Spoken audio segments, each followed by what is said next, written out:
कोजागिरी पौर्णिमा, ज्या दिवशी माता लक्ष्मीचा जन्मदिवस मानला जातो, याच दिवशी लक्ष्मी माता समुद्र मंथनातून प्रकट झाली होती आणि याच दिवशी द्वापार युगात वृंदावनात भगवान श्रीकृष्णांनी गोपिकांसोबत रासलीला केली होती। याच पौर्णिमेला माणिकेतारी म्हणजेच मोती तयार करणारी असेही म्हणतात। मावळ तालुक्यातील गडकिल्ल्यांच्या पायथ्याला वसलेले आणि सह्याद्रीच्या सौंदर्याने नटलेले आडले बुद्रुक गावामध्ये 26 ऑक्टोबर 1979 रोजी याच कोजागिरी पौर्णिमेला पहाटे काकड आरतीच्या वेळी भगवान श्रीकृष्ण व माता लक्ष्मीच्या कृपाशीर्वादाने बुद्धी, ऐश्वर्य, धाडस, वैराग्य आणि नटखटपणा असे विविध गुणांनी सजलेला एक मोती जन्माला आला, जो पुढे समाजाच्या गळ्यामधला ताईत बनला।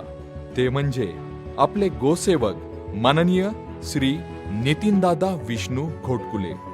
बाळाचे पाय पाळण्यात दिसतात, त्याचप्रमाणे नितीनदादा शेतकरी कुटुंबातील असल्यामुळे लहानपणापासून दादांनी वडील विष्णू हरिभाऊ घोटकुले यांच्या खांद्याला खांदा लावून शेतीची कामे, तर आई मुक्ताबाई यांच्या बोटाला धरून दोन बंधू सचिन व संदीप यांना सोबत घेऊन घरातल्या जबाबदाऱ्या पार पाडल्या।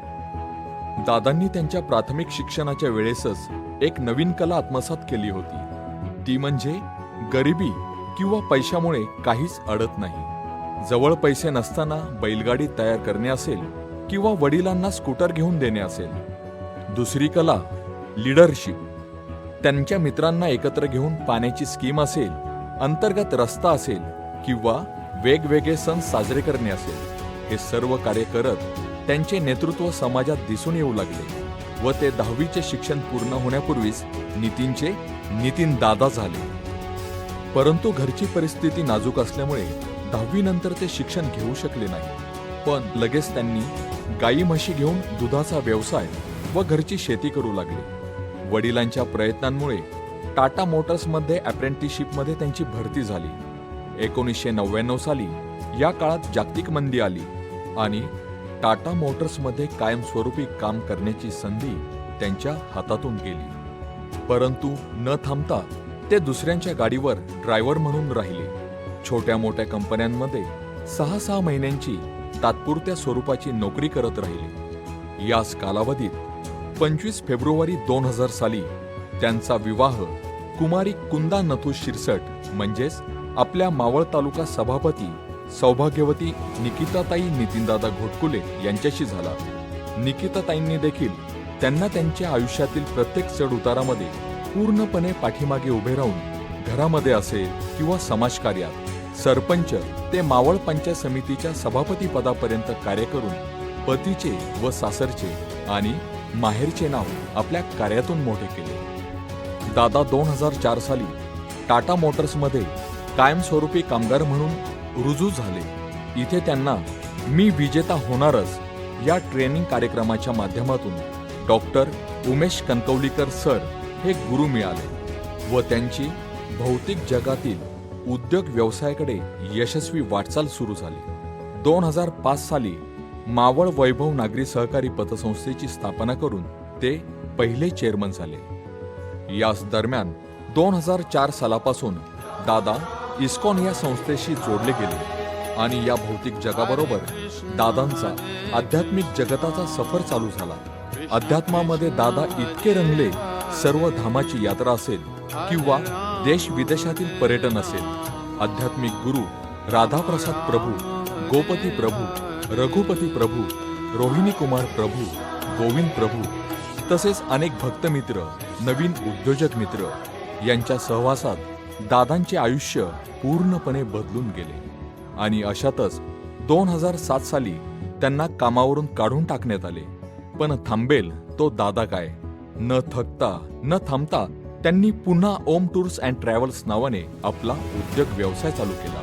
तर दुसरीकडे गोरक्षणाचे, गड किल्ले संवर्धनाचे व देव देश धर्माचे कार्य जोमाने चालू केले। राजे शिवछत्रपती माझे गुरु, सह्याद्रीसाठी मरू, समाजसेवेची कास हाती धरू आणि शेवटच्या श्वासापर्यंत गोमातेची सेवा करू। आणि याच प्रेरणेने गोधाम इको व्हिलेज या मॉडर्न आणि वैदिक पद्धतीच्या गावाच्या उभारणीची मुहूर्तमेढ रोवली.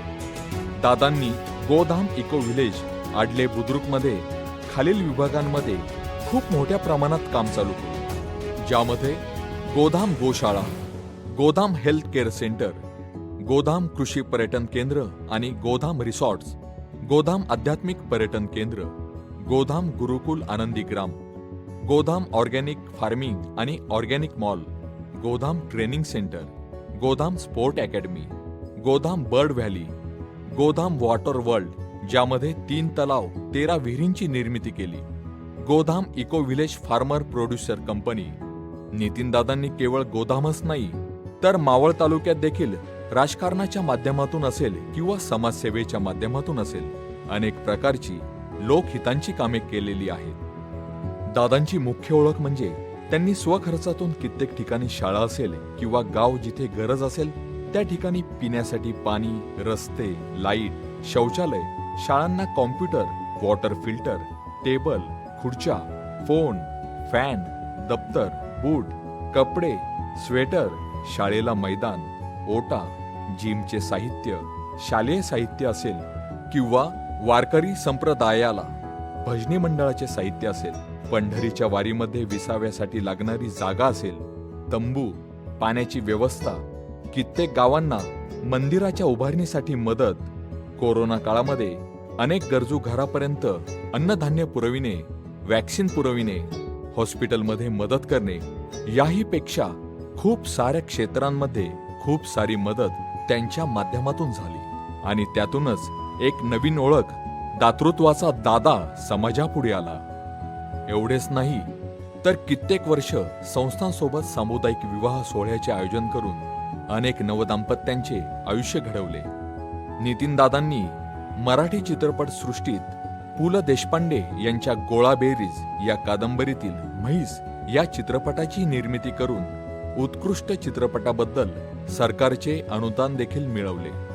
नितीनदादा घोटकुले यांना त्यांनी केलेल्या अध्यात्म, गोसेवा, गड किल्ले संवर्धन, उद्योग, व्यवसाय, चित्रपट, सहकार, राजकारण, समाजकारण व गोधाम इको व्हिलेज सारख्या प्रोजेक्टच्या कार्याची नोंद घेऊन गावापासून ते महाराष्ट्र राज्यापर्यंत अनेक प्रकारची पारितोषिके व सन्मानपत्रांनी दादांना सन्मानित करण्यात आले आहे. वेगवेगळ्या सामाजिक व राजकीय पदांवर त्यांना कार्य करण्याची संधी मिळत गेली आणि त्यांनी मिळालेल्या संधीचे त्या पदाला न्याय देण्याचे कार्य केले. आज त्यांना अजून एक मानाचा तुरा म्हणून रोटरी क्लब ऑफ मावळ सन 2024-25 या वर्षाकरिता अध्यक्षपद प्रदान करण्यात आले. एवढं सगळं व्यस्त जीवन असताना देखील दादा दरवर्षी पंढरपूरची पायीवारी असेल, ब्रह्मगिरी प्रदक्षिणा, वृंदावनमध्ये गोवर्धन परिक्रमा, 3-4 महिन्यांची 3200 किलोमीटरची नर्मदा परिक्रमा केली. ते हे स्वतःच्या शारीरिक व आध्यात्मिक प्रगतीसाठी, साधनेसाठी देखील तेवढाच वेळ देतात. वैशिष्ट्य म्हणजे त्यांना आम्ही सर्वजण प्रॉब्लेम सोल्युशन मशीन म्हणतो. दादांकडे कोणी कोणतीही समस्या घेऊन जावा, त्या समस्येचे निराकरण होऊन तो माणूस हसतच बाहेर जाणार असे हे दादा. त्यामुळेच आज अभिमानानं म्हणावं वाटतं, रुसलेल्या बहिणीचा आधार दादा, दुष्काळाच्या गावचा पाऊस दादा, म्हाताऱ्या माणसाची काठी दादा, बेरोजगाराची भाकर दादा, माणसातला माणुसकीचा भाव दादा. अशा या अष्टपैलू व्यक्तिमत्वाचे जीवन जरी संघर्षमय व आव्हानांनी भरलेले असले तरी दादा आनंदाने हसत खेळत स्वतः जीवन जगत असताना इतरांच्या जीवनात देखील आनंद देण्याचा प्रयत्न करत आहेत. हा आनंद असाच त्यांच्या आयुष्यात राहो, त्यांची सर्व क्षेत्रात व भक्तीमध्ये प्रगती होत राहो, हीच भगवंताच्या चरणी प्रार्थना. हरे कृष्ण कृष्ण कृष्ण हरे हरे, हरे राम राम राम हरे हरे.